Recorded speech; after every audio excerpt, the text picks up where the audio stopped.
அன்பு நேயர்களே வணக்கம். இன்றைக்கி பதிவில் என்ன பார்க்கலாம் அப்படின்னா, 10ஆம் வகுப்பு இயல் 7 உரைநடை உலகம் சங்க இலக்கியத்தில் அறம் அப்படிங்கிற தலைப்பில் கொடுத்துருக்க பாடத்தை பார்க்கலாம். பறந்து கொண்டே இருப்போம், இறகு வலிக்கும் வரையல்ல நம் இலக்கை அடையும் வரை. இந்த அறம் அப்படின்னா என்ன? நற்செயல்களை செய்வது, அறம் செய்ய விரும்பு அப்படின்னு சொல்லி கேள்விப்பட்டிருக்கோம் இல்லைங்களா? இப்போ இந்த பாடத்தில் சங்க இலக்கியத்தில் அறம் அப்படிங்கிற பகுதியில் அறத்தில் வணிக நோக்கம் கொள்ளாமை, பழந்தமிழர்கள் அறம் செய்வதில் வணிக நோக்கம் இல்லாமல் இருந்தனர். அரசியல் அறத்தை எவ்வாறு பின்பற்றினர்? அடுத்தது அறங்கூர் அவயம் அப்படின்னா என்ன? போர் அறம் அப்படிங்கிறத பற்றியும், கொடை அறம், அடுத்தது உதவியாண்மை, வாய்மை போன்ற தலைப்புகளில் நமக்கு இந்த பகுதியை கொடுத்துருக்காங்க. பார்க்கலாம் பாருங்கள். நுழையும் முன் அப்படிங்கிற பகுதி பாருங்கள். தமிழர் பொருள் ஈட்டி அறம் செய்து இன்புற்றனர். அந்த காலத்தில் பொருள் ஈட்டி பழந்தமிழர்கள் அறம் செய்து நற்செயல்களை செய்து இன்பம் பெற்றனர். இல் வாழ்க்கையை அற வாழ்க்கையாக கொண்டனர். இல்லறத்தை அற வாழ்க்கையாக கொண்டனர். இந்த உலகமே பரிசாக கிடைத்தாலும் பழி தரக்கூடிய செயல்களை என்ன செய்ய மாட்டாங்க, செய்ய மறுத்தனர். சங்க இலக்காலத்தில் அறத்தை மனித உறவின் மையமாக கொண்டு இருந்தனர். அந்த காலம் சங்க காலம் சமய கலப்பில்லாத காலமாக, மானிட அறம் இயல்பாக நிலவிய காலம். எந்த காலம் அப்படின்னா சங்க காலம். மனிதன் என்பவன் தனியானவன் அல்ல. மனிதன் என்பவன் தனியானவன் அல்ல. இந்த சமூக கடலின் ஒரு துளி தான் யார்? மனிதன். தெரியுதுங்களா? அப்போ சமூக கடலின் ஒரு துளி, அவனுக்குள்ளே சமூகம், சமூகத்துக்குள்ளே அவன்.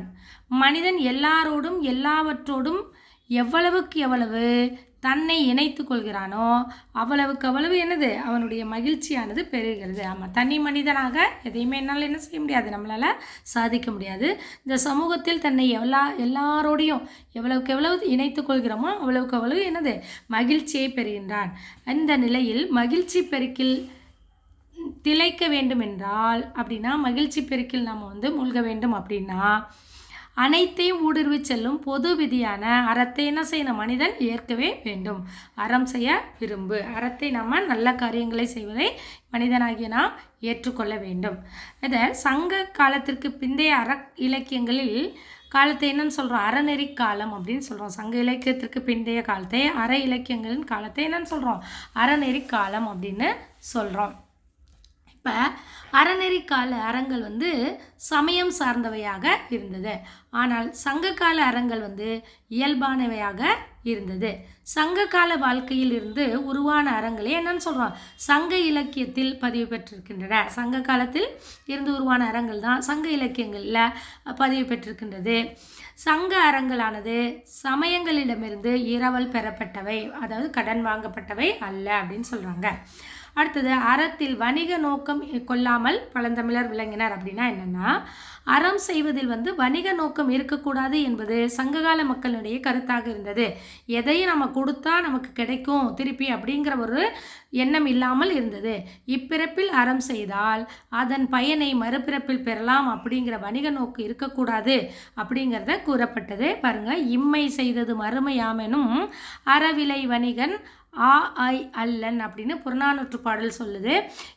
இந்த பாடத்திலிருந்து பாடல் வரி வினாக்கள், இந்த பாடல் வரியை கொடுத்துட்டு எந்த பாடலில் கேட்டிருக்காங்க, எந்த நூலில் கேட்டிருக்காங்க அப்படிங்கிறது கொஞ்சம் கேட்பாங்க. அதனால் இதை பார்த்துக்கணும். இம்மை செய்தது மறுமைக்கு ஆமெனும் அறவிலை வணிகன் ஐ அல்லன் அப்படின்றது எந்த நூல் அப்படின்னா புறநானூற்று பாடல். இந்த சங்ககால வள்ளல்களில் ஒருவரான ஆய் அப்படிங்கிற பற்றி குறிப்பிடுறார். அதாவது கடையேழு வள்ளல்களில் ஒருவர். அதை வணிக நோக்கமின்றி அறம் செய்வது தான், எந்தவித பிரதிபலனும் எதிர்பார்க்காமல் நோக்கமின்றி அறம் செய்வது தான் மேன்மை தரும் அறம் அப்படின்னு சொல்லி இந்த பாடல் நமக்கு உணர்த்துகின்றது. அடுத்தது அரசியலில் அறம். அரசியல்லையும் சங்கப்பாக்களில் அறம் பற்றிய அறிவுரைகள் நமக்கு பெரும்பாலும் எனது அரசர்கள் முதன்மைப்படுத்தியே கூறப்பட்டுள்ளது. அரசியல் அறம் அப்படிங்கிறல அரசர்களே முதன்மைப்படுத்தியே கூறப்பட்டிருக்கிறது.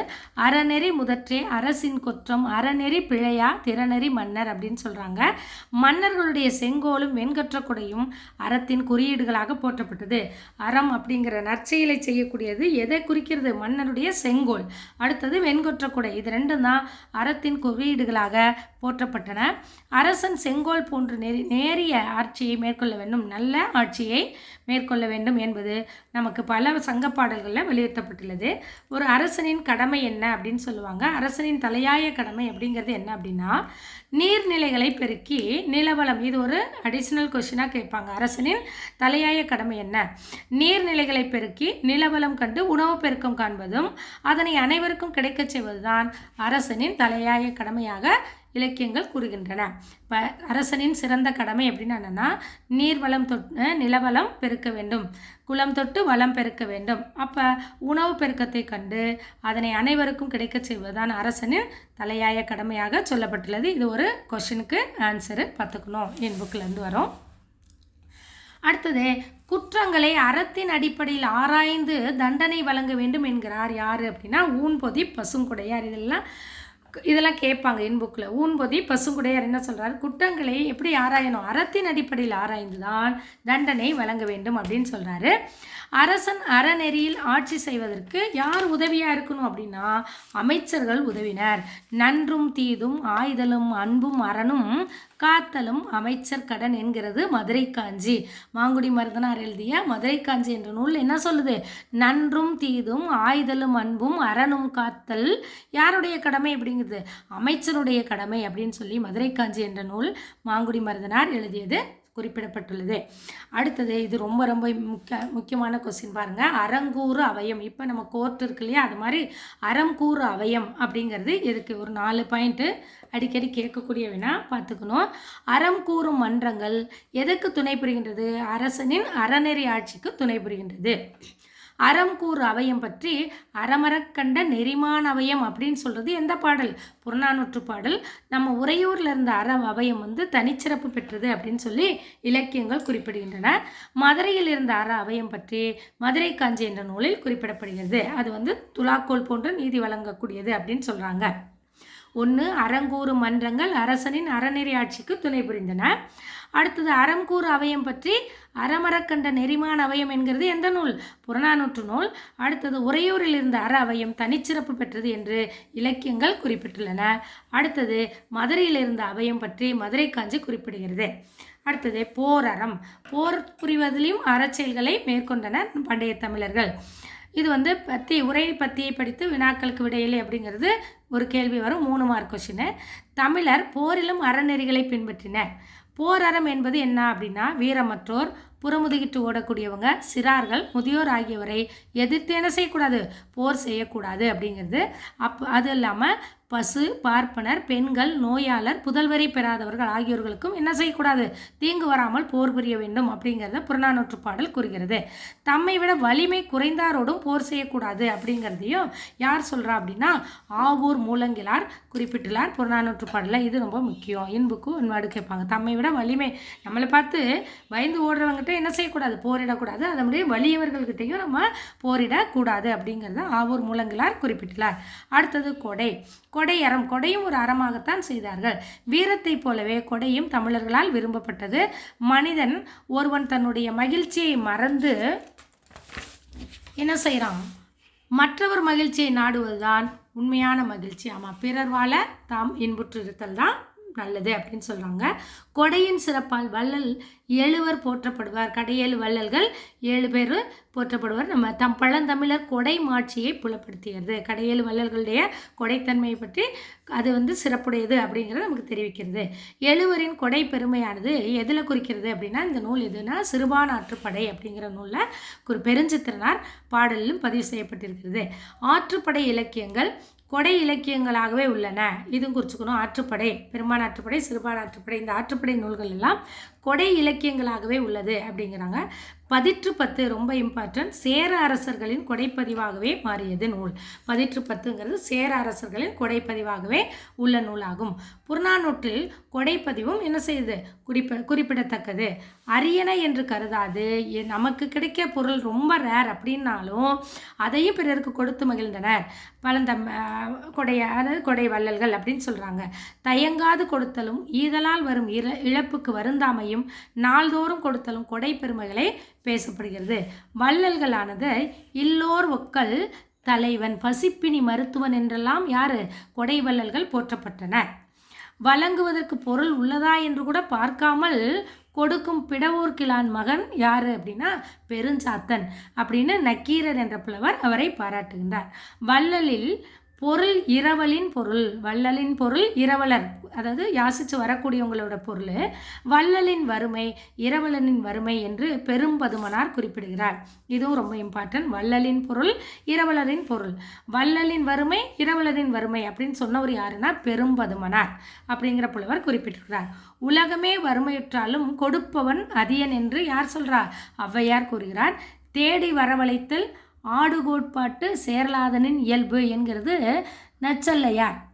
பேகன் மறுமை நோக்கி கொடுக்காதவன் என்கிறார் பரணன். தன்னை நாடி வந்த பரிசிலன் பொருள் பெறாமல் திரும்புவது தான் நாட்டை இழந்த துன்பத்தை விட பெரும் துன்பம் என்று கூறுகின்றவர் யார் அப்படின்னா குமணவள்ளல். வருந்தியதாக யார் சொல்றா? பெருஞ்சாத்தனார் குறிப்பிடுகிறார். எல்லாவற்றையும் கொடுப்பவன் என்றும் மலையமான் திருமுடிக்காரியை கபிலர் என்ற புலவர் பாராட்டுகின்றார். வள்ளல்கள் மட்டுமின்றி புலவர்களும் என்ன செஞ்சாங்க? வள்ளல்கள் தான், கொடை வள்ளல்கள் தான், அரசர்கள் தான் கொடுத்தாங்க அப்படிங்கிறது இல்லை.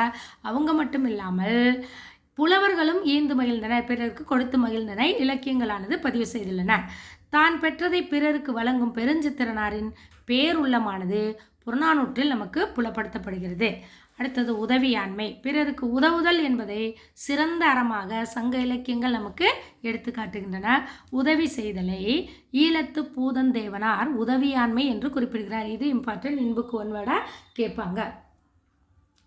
அடுத்தது பாருங்க. தன்னை தாண்டி பிறரை பற்றி சிந்திக்கும் போது இருக்கும் நிலையை ஒதுக்கி தான் இருக்க வேண்டிய நிலை எது என்பதை மனிதன் உணர்கிறான் எனலாம். அதாவது அன்பு என்ற சுடருக்கு தியாகம்தானே எண்ணெயாக இருக்க முடியும், அன்புக்கு தியாகம்தான் எண்ணெயாக இருக்க முடியும் அப்படின்னு சொல்கிறாங்க. பிறர் நோயும் தன்னோய் போல் போற்றி அறனறிதல் சான்றவர்க்கு எல்லாம் கடன் அப்படின்னு கலித்தொகை பாடல்ல நல்லந்துவனார் குறிப்பிடுகிறார். குறிச்சுக்கணும். பிறர் நோயும் தன்னோய் போல் போற்றி அறனறிதல் சான்றவர்க்கு எல்லாம் கடன் அப்படின்னு கலித்தொகை பாடல்ல நல்லந்துவனார் பிறர் துன்பத்தையும் தன் துன்பமாக கருதி உதவ வேண்டும் அப்படின்னு குறிப்பிடுகிறார். உண்மையான செல்வம் என்பது எது? பிறர் துன்பம் தீர்ப்பது அப்படிங்கிறது யார் சொல்றா? நல்வேட்டனார் சொல்றாரு.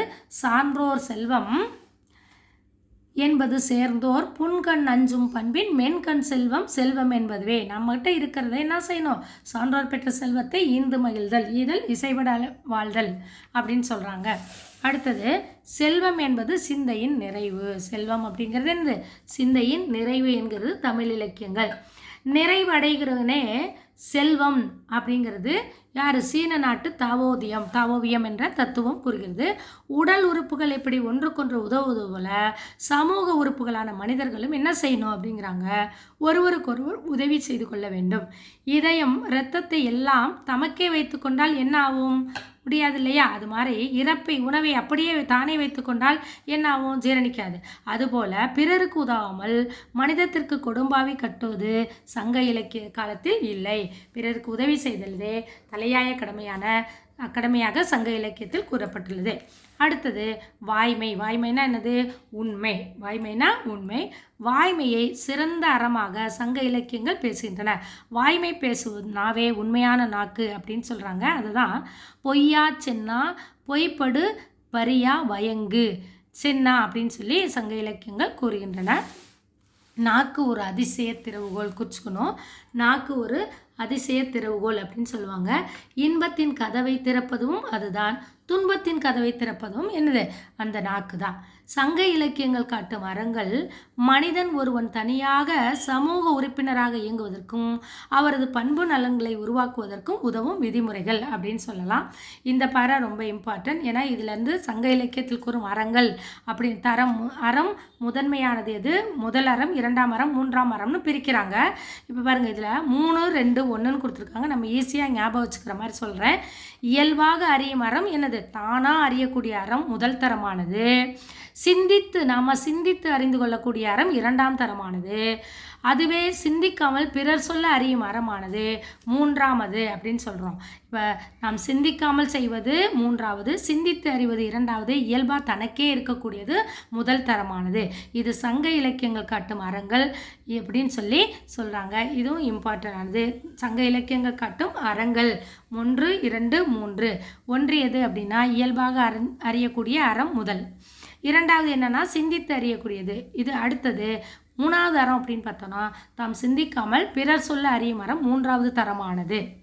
அடுத்து பாருங்க, அலைக்கடல் தாண்டி மலை பல கடந்து எத்திசையிலும் பரவியது தமிழினத்தின் ஒரு விருதம் எத்திசையும் புகழ் மணக்க. இந்த போதி தர்மர் பொது ஆண்டு 6ஆம் நூற்றாண்டில் தொடக்கத்தில் காஞ்சி மாநகரத்து சிற்றரசர் ஒருவர் போதி தர்மர் என்ற சமய பெயர் கொண்டு சீனாவுக்கு சென்றாராம். பௌத்த சமய தத்துவத்தின் ஒரு பிரிவினர் தான் போதித்தார். அதிலிருந்து உருவானது தான் இந்த ஜென் தத்துவம் அப்படின்னு சொல்கிறாங்க. இது பின்னர் ஜப்பான் முதலிய நாடுகளுக்கு பரவி செழித்து விளங்கியது. இந்த போதி தர்மருக்கு சீனர்கள் கோவில் கட்டி சிலை வைத்து இன்றளவும் வணங்கி வருகின்றனர் அப்படிங்கிறது குறிப்பிடத்தக்க செய்தியாக காணப்படுகிறது. பதிவின் பயனை உணர்ந்து தங்களது மேலான கருத்துக்களை பதிவிடவும். நன்றி.